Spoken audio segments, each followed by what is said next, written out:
नमस्कार बंधुरा सुलतान हेसेले आपनादेर सबाइके स्वागत। आज आमी बानाबो चीज ब्रेड सैंडउइच। आमार এই रेसिपिटी आपनादेर यदि भालो लागे लाइक और सबस्क्राइब करते भूलबेन ना जेन। माझे माझे होटेले बा मिष्टिर दोकाने एरकम सैंडउइच खेये थाकी। आज आमी बाड़ीतेई बानिये नेब सेटा। ताई कड़ाईते आमी तेल दिए दिलाम, रिफाइन अয়েল दिलाम। আপনারা যে তেল ব্যবহার করেন রান্না সেই তেলও দিতে পারেন। এখানে আমি ছোট চামচে 1.5 চামচ জিরা দিয়ে দিচ্ছি আর দিয়ে দেব চিলি ফ্লেক্স আর আদা আর রসুন আর কাঁচা লঙ্কাকে আমি হামালদিস্তায় ছিঁচে নিয়েছি 1 চামচ দিয়ে দিলাম। দিয়ে ফোড়ন থেকে সুন্দর একটা গন্ধ উঠতে শুরু করলে তখন আমি ছোট ছোট করে কেটে রাখা কিছু সবজি এখানে দিয়ে দেব। প্রথমে আমি একটা পেঁয়াজকে লম্বা লম্বা করে কেটে দিয়ে দিলাম। পেঁয়াজটা একটু তেলের সঙ্গে মিশিয়ে তারপর একটা টমেটোকে এভাবে লম্বা লম্বা করে কেটে নিয়েছি দিয়ে দিলাম। দিয়ে পেঁয়াজ আর টমেটো একটু নরম হয়ে গেলে তারপর বাকি সবজিগুলো মেশাবো। এই পর্যায়ে এসে বলি যারা একটা লাইক দিতে ভুলে গেছেন প্লিজ একটা লাইক দিয়ে ভিডিওটা কন্টিনিউ করবেন। এখানে আমি বিনস মটরশুঁটি আর ফুলকপিকে ছোট ছোট করে কেটে নিয়েছি। এটা আমি 1 কাপ সবজি নিয়ে নিলাম। আপনারা আপনাদের পছন্দ মতো সবজি নিয়ে নিতে পারেন। এখানে আমি স্বাদ মতো নুন দিয়ে দিচ্ছি। দিয়ে নুনের সাথে ভালো করে সবজিগুলো মিশিয়ে নেব। এরপর একটা আলুকে আমি হাফ সেদ্ধ করে তারপর এইভাবে লম্বা লম্বা করে কেটে নিয়েছি, কারণ আলুটা সেদ্ধ হতে সময় লাগে, সবজি খুব তাড়াতাড়ি সেদ্ধ হয়ে যায়। তাই আমি এখানে 80% আলুকে সেদ্ধ করে নিয়েছি। দিয়ে এখানে ভেজে নেব আলু সবজির সাথে, তখন বাকিটায় সেদ্ধ হয়ে যাবে, বাকি 20% সেদ্ধ হয়ে যাবে। আমি ঢেকে রেখেছিলাম। এরপর একে একে শুকনো মশলাগুলো দিয়ে দেবো। ধনে গুঁড়ো, জিরে গুঁড়ো আর হলুদ সবই আমি 1 চামচ করে দিয়ে দিচ্ছি ছোট চামচে।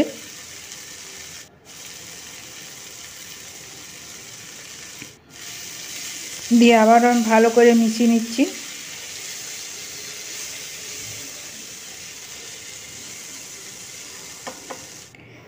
মিশিয়ে সামান্য একটু জল দিয়ে আমি ঢেকে রেখেছিলাম 2 মিনিটের জন্য। এরপর আবার একটু নেড়ে দিলাম।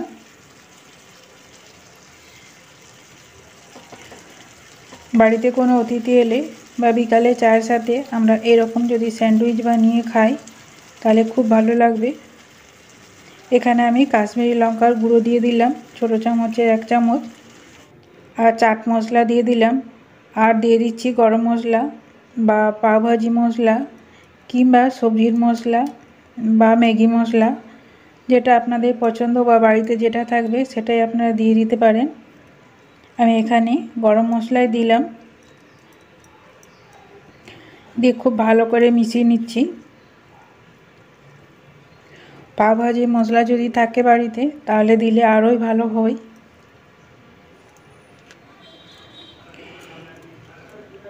এরপর ধনেপাতা কুচি দিয়ে দিচ্ছি আর একটা কাঁচা লঙ্কাকে দিয়ে দিলাম। যেহেতু বাড়ির ছোটরা খাবে তাই ঝাল লাগলে খেতে পারবে না, লঙ্কাটা একটু আপনাদের স্বাদ মতো আপনারা নিয়ে নিতে পারেন। দিয়ে এটাকে ভালো করে ভেজে নেব আর একটু শুকনো করে নেব।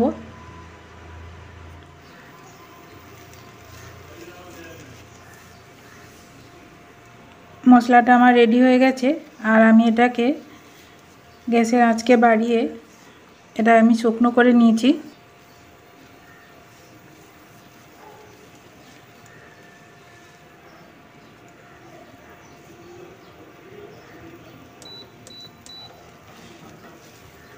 আমি আবারও একটু শুকনো করে নিচ্ছি।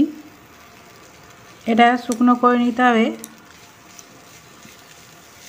নাহলে পাউরুটির সাথে এটা দেওয়া যাবে না। তাই যতটা সম্ভব শুকনো করে নিতে হবে। এরপর আমি একটা বাটিতে বা থালাতে তুলে নেব, দিয়ে ঠান্ডা করে নেব। এখানে আমি স্লাইস পাউরুটি নিয়েছি।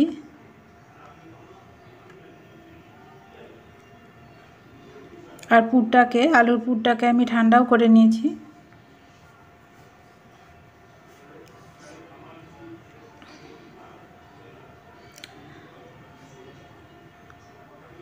এরপর এখান থেকে আমি 1 চামচ করে পুর নিয়ে প্রতিটা পাউরুটির উপরে ভালো করে চাড়িয়ে দেব। যেসব নতুন বন্ধুরা আমার এই রেসিপিটি দেখছেন, চাইলে সাবস্ক্রাইব করে পাশে থেকে যেতে পারেন।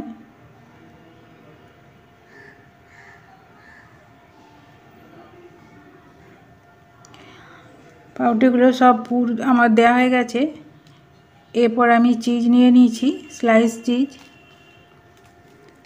চিজটাকে এরপর কেটে নেব।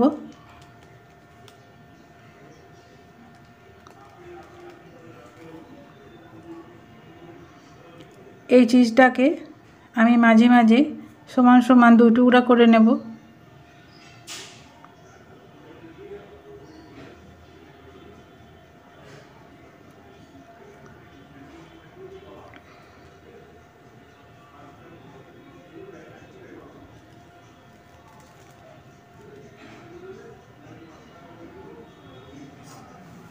সমান 2 টুকরো করে এরপর পাউরুটির উপরে আমি কোনাকুনিভাবে বসিয়ে দেব।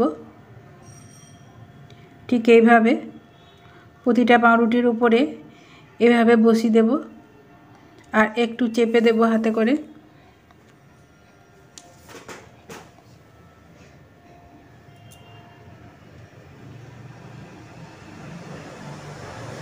একে একে প্রতিটা পাউরুটির উপরে আমি এভাবে বসিয়ে দিচ্ছি।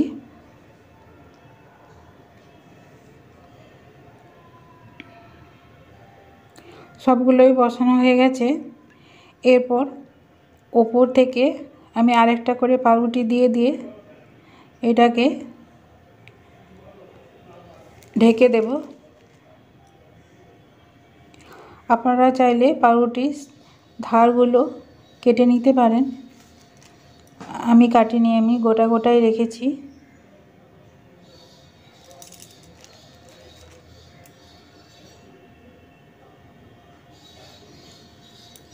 প্রতিটার উপরে বসিয়ে এভাবে একটু হাত দিয়ে চেপে দিতে হবে। সবগুলোই আমার হয়ে গেছে। আর এদিকে একটা ডিমকে দেখুন আমি ফাটিয়ে নিয়েছি আর একটু নুন আর গোলমরিচ গুঁড়া দিয়ে দিয়েছি, দিয়ে ফেটিয়ে নিয়েছি।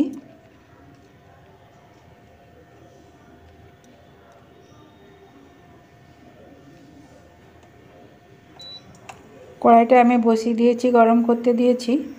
আবারও কিছুটা কুকিং অয়েল দিয়ে দিলাম।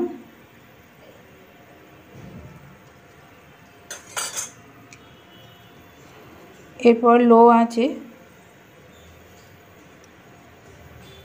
একে একে পাউরুটিগুলো আমি সেঁকে নেব। তেলটা খুব ভালো করে পুরো কড়াইয়ে বুলিয়ে নিতে হবে। আপনারা এখানে চাইলে বাটার দিয়েও সেঁকে নিতে পারেন। বাটার দিয়ে সেঁকলে টেস্ট ভালো হবে। এরপর একটা একটা করে দিয়ে আমি ভেজে নেব। এখানে টেম্পারেচারটা আমি 200 রেখেছি। দিয়ে ওপর থেকে ডিমের গোলনাটা একটু দিয়ে দিচ্ছি।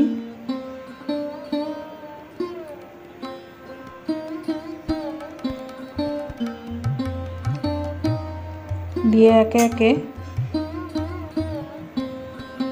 উল্টে 2-3 বার ধরে উল্টে আমি পাউরুটিগুলোকে সেঁকে নেব। দরকার হলে সাইড থেকে একটু কুকিং অয়েল দিয়ে দেব। এভাবে সব পাউরুটিগুলোই সেঁকে নেব।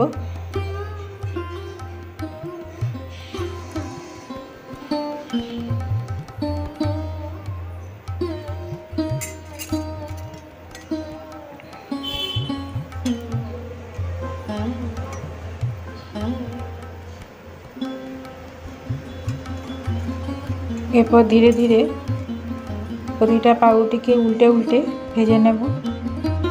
দুটো আমার ভাজা হয়ে গেছে, আবারও আমি একটা দিয়ে দিয়েছি।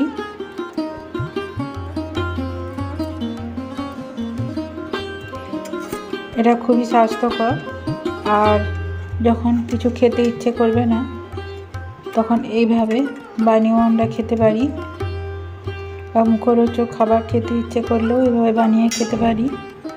আর ছোটো বাচ্চাদের দিলে তো তারা খুব মহা আনন্দে খেয়ে নেবে।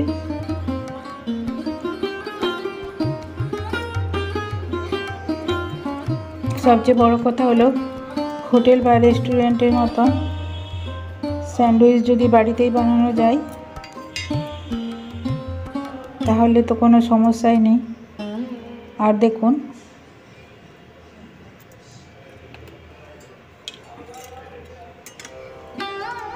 কত সহজে আর কত কম সময়ে আমার হয়ে গেল চিজ এগ স্যান্ডউইচ।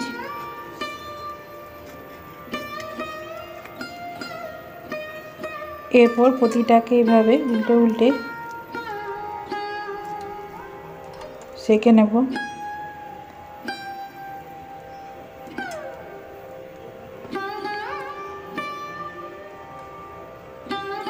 ছোট বাচ্চাদের টিফিনে দিলেও দেয়া যেতে পারে।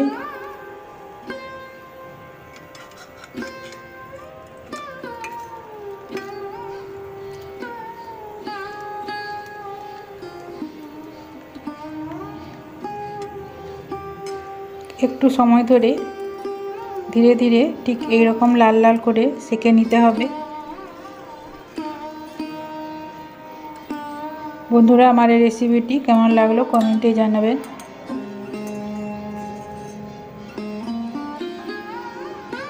আর এটা খেতেও খুব সুন্দর হয়। আমার এই রেসিপিটি ধৈর্য ধরে দেখার জন্য আপনাদের অসংখ্য ধন্যবাদ। আপনারা ভালো থাকবেন।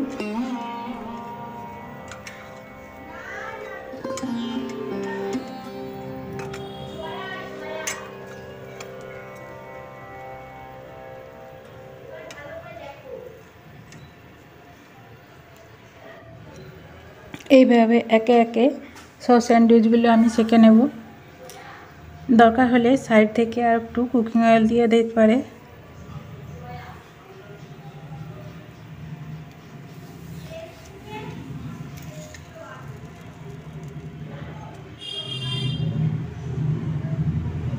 সবগুলো আমার সেঁকা হয়ে গেছে।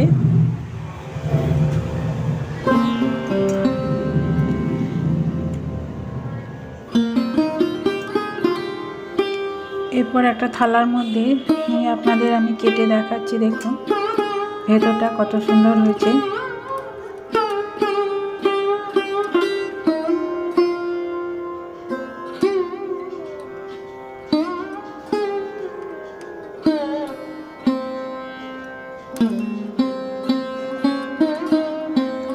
আর দুটো দিকই খুব সুন্দরভাবে সেঁকে নিয়েছি। দেখুন